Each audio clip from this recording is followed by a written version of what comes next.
नमस्कार। मैं ex serviceman Rahul Kumar.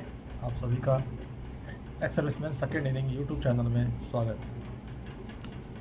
है। मेरे पास कुछ मैसेजेस आए हैं एक्स सर्विसमैन के व्हाट्सएप पे कि आप अपने बारे में कुछ बताइए कि आप कहाँ काम करते थे, अभी कहाँ काम कर रहे हैं और आपने प्रिपरेशन कैसे किया था।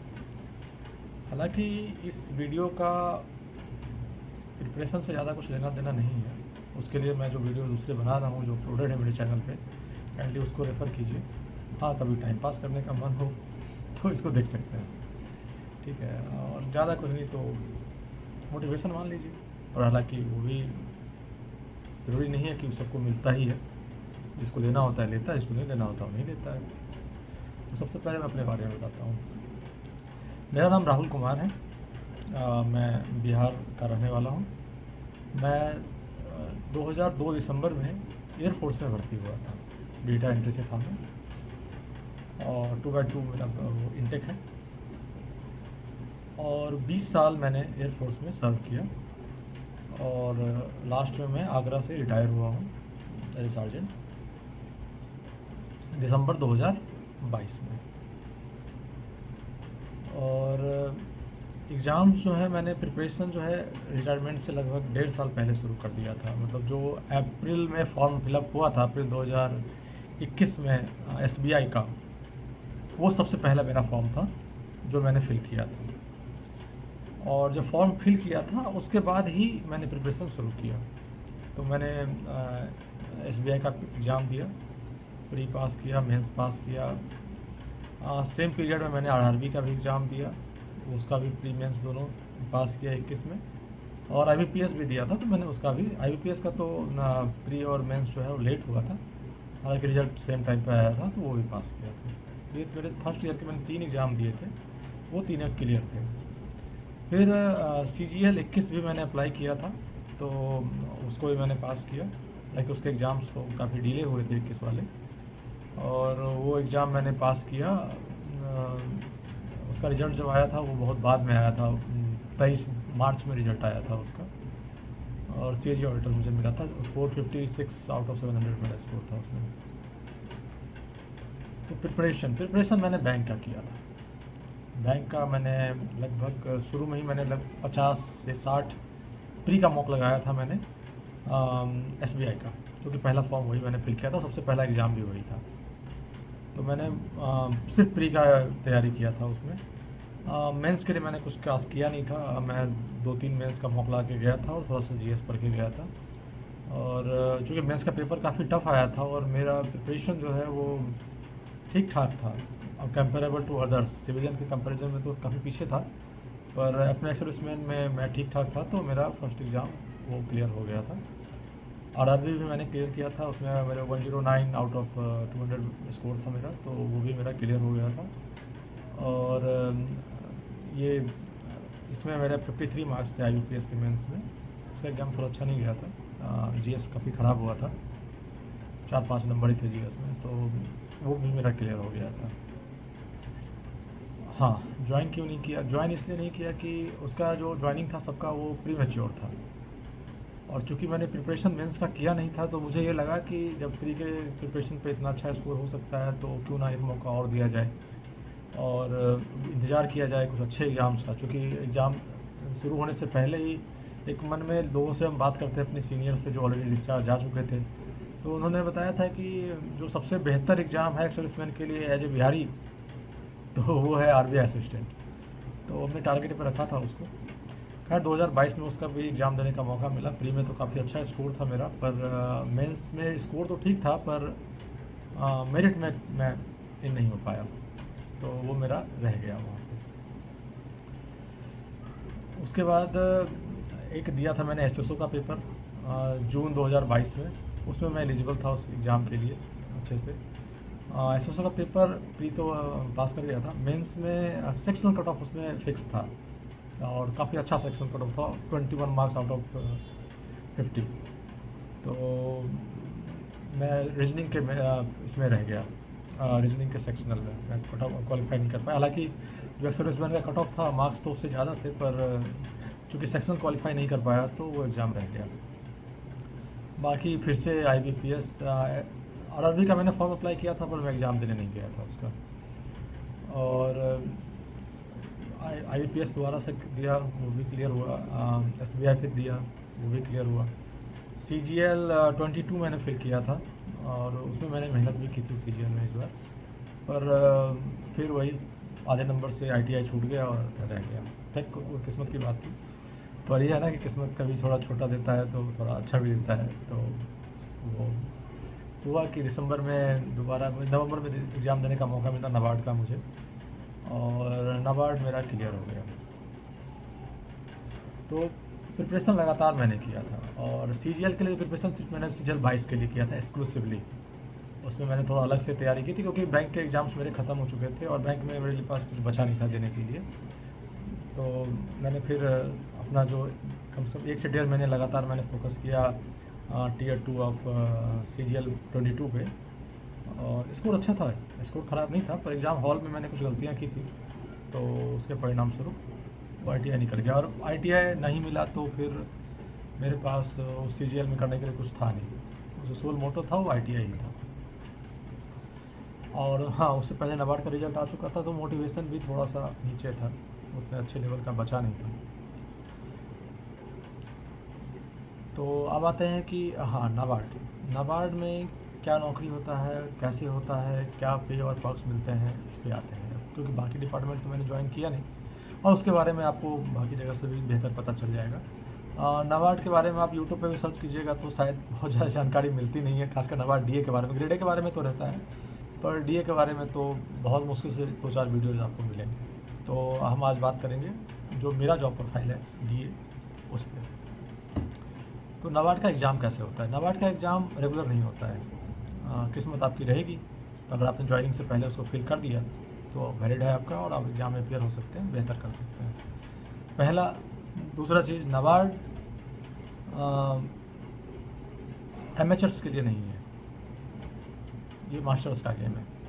अगर आपके दूसरे एग्ज़ाम से बड़े आसानी से क्लियर हो रहे हैं तो चांसेस है कि NABARD भी क्लियर हो जाएगा, अदरवाइज नहीं होगा, क्योंकि एग्ज़ाम टफ नहीं होता है, वैकेंसीज़ बहुत ही कम होती हैं, तो कट ऑफ बहुत सूट करता है। दूसरा ये है। तीसरा, एग्ज़ाम का पैटर्न क्या है? पैटर्न ये है कि IBPS और SBI से इसका एग्ज़ाम अलग होता है, RRB से भी अलग होता है। इसके एग्ज़ाम के प्री में 40 मार्क्स मैथ इंग्लिश के, 30 मैथ, 30 रीजनिंग आएगा 100, और टाइम जो है कंबाइन होगा। आमतौर पे जो प्री और में जो लेवल होता है बाकी बैंक्स में रीजनिंग और मैथ का, वही लेवल होगा। इंग्लिश थोड़ा हायर साइड पे रहेगा, और 40 क्वेश्चन भी आएगा, इंग्लिश का क्वेश्चंस भी ज़्यादा होते हैं। तो ये हो गया। कितना मल्टीपल्स में लेता है, तो लेता है अच्छे खासे मल्टीपल, 1:25 पे लेता है। अगर एक सीट है तो 25 गुना लेगा, इस तरह से चलता है। ठीक है।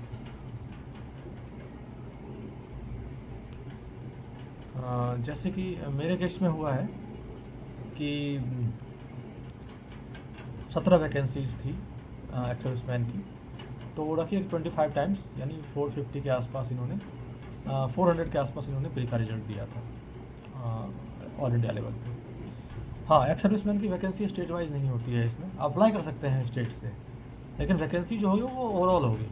तो मतलब ऐसा हो सकता है कि अपने स्टेट में आपके बहुत अच्छे मार्क्स हों, पर आप कट ऑफ में नहीं आएंगे, आपके स्टेट से कोई भी एक्सर्विसमैन सेलेक्ट नहीं होगा। तो एक्सर्विसमैन का जो ओवरऑल है 17 वैकेंसीज थी ऑल इंडिया में, तो आपको ओवरऑल में 17 में आना पड़ेगा। आप किस स्टेट से अप्लाई करते हैं इससे कोई फ़र्क नहीं पड़ता। हाँ, अगर साउथ वगैरह जाएंगे तो LPT अलग से देना पड़ेगा, उसमें कोई छूट नहीं मिलेगी आपको। तो नॉर्थ से ही अप्लाई करना अच्छा रहता है। उसके बाद चलते हैं कि मेंस कैसा होगा। मेंस में टोटल 4 सेक्शंस होंगे, मैथ, रीजनिंग, GS और कंप्यूटर। अब रेशियो रहेगा, math 30 marks, GS 50 marks, reasoning 30 marks, computer 40 marks, सब 1 मार्क्स ही कैरी करते हैं। फिर इंग्लिश बच जाता है। इंग्लिश थोड़ा अलग होता है, इंग्लिश का एग्ज़ाम जो है डिस्क्रिप्टिव होता है, और वो कीबोर्ड पर टाइप करना पड़ता है। तो जिस समय मैंने दिया था मुझे टाइपिंग नहीं आती थी, और लेकिन ये था कि मैंने टाइप कर रखा था, सर्विस में मैंने काम किया था डेस्क पे TCR में, तो मुझे ये था कि मैं टाइप कर लूँगा, लेटर वगैरह तो मैं बना लूँगा, और सर्विस वाला लेटर मैंने बनाया था। सिविल में कैसा टाइप होता है मुझे नहीं इसका आइडिया है, पर मैंने बना दिया था। और इस बार इस चीज़ में मैं एक धन्यवाद करता हूँ, मेरे एक सीनियर थे, वो अभी RRB में प्लेस्ड हैं, वो स्टैंड बाई में थे लास्ट टाइम नाबार्ड में। तो उन्होंने मुझे गाइड किया था कि कोई बताने नहीं आएगा, जैसे ही तुम्हारा प्री का मेंस में जैसे ही ऑब्जेक्टिव ख़त्म होगा, एट द सेम टाइम तुम्हारा शुरू हो जाएगा ये खुल जाएगा टाइपिंग का पोर्टल, और कोई बताने नहीं आएगा कि अब टाइप करो, तुम्हें इमीडिएट शुरू हो जाना है। और टाइपिंग नहीं आता है तो जितना जल्दी शुरू करोगे उतना अच्छा है। दूसरी बात, कितना लिखोगे नहीं लिखोगे उससे ज़्यादा इंपॉर्टेंट है कि 3 क्वेश्चन आएंगे 50 मार्क्स में, summary, letter and essay. 15 marks के समरी और लेटर, 20 मार्क्स का एसे। तुम कितना लिखते हो इससे ज़्यादा इंपॉर्टेंट है कि तीनों पूरा करना। मतलब मैंने जैसे लेटर सिर्फ 3 लाइनें बना के दे दिया, ठीक है, मुझे पता था टाइपिंग आती नहीं है, मैं फंस जाऊंगा आगे। समरी मुझे समझ में नहीं आ रहा था क्योंकि इतना लंबा पैराग्राफ था और इतना बोरिंग वाला पैराग्राफ था वो, कि पढ़ते पढ़ते मुझे लगा कि मैं छूट जाएगा, ये कुछ समझ में नहीं आ रहा था। मैंने क्या किया, 3 लाइन लिख दिया उससे, ठीक है, 1-2 लाइन ऊपर से उठाया, थोड़ा थोड़ा समझ में आ रहा था, 1 लाइन बीच से उठाया, 1 लाइन नीचे से उठाया, लिख दिया 3 लाइन का। और ऐसे में मैंने बस टाइप कर दिया, 7-8 लाइन टाइप कर दिया, बस टाइम ख़त्म हो जाता है। हाँ, ये था कि मैंने टाइम का ध्यान रखा, मैनेज किया, मैंने तीनों क्वेश्चंस कर दिए। मुझे आउट ऑफ 50 18 मार्क्स मिला था, जो कि काफ़ी कम है, पर यकीन मानिए जो सिविलियन थे यहाँ पर जिनको टाइपिंग वाइपिंग भी आती थी, उनके भी 22-23 नंबर ही है, उससे ज़्यादा किसी को नहीं मिला था। तो ये होता है एग्ज़ाम। फिर आता है कट ऑफ कैसा जाता है। कट ऑफ जो है वो समझिए कि सिविलियन से 15-20 नंबर ही नीचे रहता है, ठीक है। तो जैसे मेरे केस में यहाँ पर मेरे 97 मार्क्स थे, और जो जनरल कैंडिडेट का सिलेक्शन यहाँ पे हुआ है उसको 111 मार्क्स थे, 111, तो 14 मार्क्स ही कम था कट ऑफ। तो कट ऑफ वही रहेगा, सिर्फ 17 में आना है ना आपको, तो कट ऑफ वही रहेगा आपका, उससे ज़्यादा कम की गुंजाइश नहीं बनती है। तो ये हो गया एग्ज़ाम का। एग्ज़ाम हुआ, एग्ज़ाम के बाद बाकी जैसे रिज़ल्ट आया, जॉइन लेटर आता है, मेडिकल होता है, ज्वाइनिंग हो जाती है, बस ये कैसे। अब आता है पे और पर्क्स क्या मिलता है। तो देखिए, नाबार्ड में कॉमर्शियल बैंक जो है नहीं, जो कस्टमर डीलिंग होगा, ये एक ऑफिशियल जॉब है। RBI, नाबार्ड, सिडबी, इसमें कस्टमर बेस्ड जॉब नहीं होता है। तो इसमें क्या है कि आपको डेस्क पे काम करना है, जहाँ जिस भी डिपार्टमेंट में आपको अलॉट किया गया है उस डिपार्टमेंट का काम आपको सीखना होगा। सीनियर्स काफ़ी अच्छे होते हैं यहाँ पे, बहुत अच्छे होते हैं, वो आपको अपना काम सिखाएंगे, बिकॉज वो ये मानते हैं you are an asset for them. तो एसेट को तो तैयार करना पड़ेगा ना। तो वो, और चूँकि DA मिलता नहीं है, 3-3 4-4 साल बाद एक एग्ज़ाम होता है, तो जिसको मिलता है वो डिपार्टमेंट भी अपने आप को भाग्यशाली समझता है और काम सिखाता है, और प्यार से ही हर काम होता है यहाँ पे। बहुत अच्छा ऑफिस कल्चर है यहाँ पे। हाँ, टाइम का थोड़ा स्ट्रिक्टनेस है, जाने आने का तो रहता है, और होना भी चाहिए, और हमें कुछ ज़्यादा फ़र्क भी नहीं पड़ता है। अब ये मिलता क्या क्या है। पहली बात कि इसकी पोस्टिंग हमेशा स्टेट की कैपिटल में ही होगी। दूसरी जगह कोई एक स्टेट में एक ही ब्रांच होता है, तो उसको रीजनल ऑफिस बोलते हैं, दूसरा कोई ब्रांच होता नहीं है, और उस स्टेट में आपको वहीं पोस्टिंग मिलेगी परमानेंट, ठीक है, एज ए DA। पहला चीज़ ये पोस्टिंग। दूसरा, क्वार्टर्स ऑलमोस्ट सभी स्टेट्स में अवेलेबल हैं एज ऑन डेट, कुछ एक स्टेट को छोड़ के, जैसे चंडीगढ़ में शायद नहीं है, या है भी तो मुझे उतना आइडिया नहीं है। चंडीगढ़ है लेकिन अच्छे क्वार्टर्स नहीं है शायद, इसकी वजह से जो वहाँ पर मेरे साथ वाले ज्वाइन किए वो बाहर सेक्टर्स में रह रहे हैं। तो क्वार्टर्स मिलते हैं हर जगह, एक पूरी कॉलोनी होती है नाबार्ड कॉलोनी, आपको उसी के अंदर क्वार्टर मिलेगा, मेंटेन रहता है। एयरफोर्स में आया था तो मुझे ये इस बात की बड़ी चिंता थी कि चलिए मेरे लिए जैसा फौज था वैसा था, लेकिन मेरी फैमिलीज़ के लिए वो बहुत अच्छा था, और मुझे लगता था कि मैं यहाँ से निकल के इस चीज़ को बहुत मिस करूँगा, इस इन्वायरमेंट को बहुत मिस करूँगा, पर किस्मत है कि मौका नहीं मिला मिस करने का। यहाँ उस तरह का ही वातावरण है, खुला है, सिक्योरिटी है, गेटेड कॉलोनी है, कोई इशू नहीं है। घर भी जैसा वहाँ मिला था उससे ज़्यादा बेहतर मिलता है, मेंटेनेंस अच्छा है यहाँ का, क्योंकि बैंक है, पैसा खर्च करती है, आप जो चाहेंगे लगा के दे देंगे आपको। हाँ, और पेमेंट पेमेंट जो है अभी मेरा जैसे बेसिक है, मैं टेक्निकल से रिटायर हुआ हूँ वहाँ से, और तो मेरा बेसिक जो है वो 55,700 है, और कमर्शियल बैंक में एज ऑन डेट जो बेसिक है वो 64,000 समथिंग है, SBI वगैरह में। तो बोलिए कम है नवाड का? कम नहीं है। हमारा जो ये बेसिक है प्री रिवाइज्ड है, अभी वो जो 12th पेपर टाइट है वो यहाँ लागू नहीं हुआ है, कमर्शियल बैंक में हो गया है। हमारे यहाँ क्यों नहीं हुआ है? हमारे लिए इसलिए नहीं हुआ है क्योंकि हम वेट कर रहे हैं RBI का। RBI में भी नहीं हुआ है, जैसे ही RBI में होगा हमारे यहाँ भी सेम पैटर्न पे हो जाएगा। तो फिर ज़्यादा मिलता है, कम मिलता है? ज़्यादा मिलता है। कैसे ज़्यादा मिलता है? जब RBI का पेपर टाइट नहीं आया था तो SBI का, तो वहाँ पर पेमेंट था 47,920, उससे ऊपर का कोई वही नहीं था, स्लैब ही नहीं था, तो मैक्सिमम वही फिक्स होता था। तो जिस समय 47,920 था उस समय यहाँ 55,700 था, तो 8,000 लगभग का बेसिक में ही अंतर है। बाकी परक्यूजिट्स यहाँ बहुत ज़्यादा हैं। परक्यूजिट्स अगर आपको समझना है ज़्यादा है, कैसा ज़्यादा है, तो आप मानिए कि यहाँ DA को परक्यूजिट्स मिलते हैं जो कमर्शियल बैंक में PO को मिलता है, सेम। मतलब petrol allowance, internet allowance, furniture allowance, children education allowance, उसको यहाँ पर एजुकेशन एक्सपेंडिचर बोलते हैं, और भी काफ़ी कुछ है यहाँ पे जो कि कमर्शियल बैंक्स में नहीं होता है। मिलता है, वहाँ भी मिलता है, पर वो सिर्फ वहाँ ऑफिसर्स को मिलता है, क्लर्क्स को वो लोग नहीं देते हैं, पर यहाँ पर सबको मिलता है। ठीक है, तो पेमेंट जो है वो बहुत ज़्यादा हो जाता है, उसकी वजह से काफ़ी अंतर है। आप मैं बता नहीं पाऊँगा कितना अंतर है लगभग, लेकिन बहुत ज़्यादा अंतर है। ठीक है, पर यही है कि अगर यहाँ तक आना है तो आपको प्रो बनना पड़ेगा। जस्ट कट ऑफ से पास करके या जस्ट नौकरी के लिए मेहनत करने से नहीं होगा, आपको फिर अपने ड्रीम को चेंज करना पड़ेगा। आपको इतनी मेहनत करनी पड़ेगी कि बाकी सर्विस के नौकरी के बारे में आपको सोचना नहीं पड़ेगा, आपको अपने ड्रीम के बारे में सोचना पड़ेगा। नौकरी तो ऐसा है कि आप अगर दूसरे किसी बैंक में अपियर होते हैं तो आपका होना ही है वहाँ पे, आप उस लेवल पर जब पहुँच जाते हैं तो यहाँ पर। हाँ, दूसरी बात है कि मेहनत से ही होता है क्या? मेहनत के साथ साथ आपको किस्मत की भी ज़रूरत पड़ेगी यहाँ पे। अब जैसे मेरे 97 थे, मेरा हो गया, किसी 96 वाले का नहीं हुआ होगा, तो इसका मतलब ये नहीं हुआ कि वो कम मेहनत करता है। ठीक है, जैसे एक्सा कट ऑफ, जो लास्ट कट ऑफ था वो 94.5 था, तो जो 94 किया है इसका मतलब ये नहीं है कि 3 नंबर में ज़्यादा ले आया तो मैं बहुत अच्छा कर गया, नहीं, ऐसा नहीं होता है।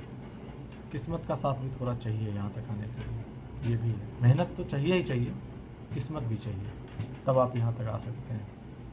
दूसरा है कि क्या एयरफोर्स नेवी वाले ही आते हैं? नहीं, हम 21 हैं टोटल, 17 हम हैं और 4 हमारे डिसेबल्ड एक्स सर्विसमैन हैं यहाँ पर। सीटें तो 7 थी, पर वो मिनिमम कुछ क्वालिफाइंग क्राइटेरिया था 70 मार्क्स का, तो 4 ही क्वालिफाई कर पाए उसको। तो इस हिसाब से हमारे पास 21 एक्स सर्विसमैन अभी एज ऑन डेट हमारे बैच में आए हैं। तो उसमें एक आर्मी से भी हैं, हालांकि उनका स्टैंड बाय में हुआ सिलेक्शन, पर मार्क्स कम नहीं थे उनके भी, वो भी 89 स्कोर था उनका, तो काफ़ी अच्छे मार्क्स थे उनके।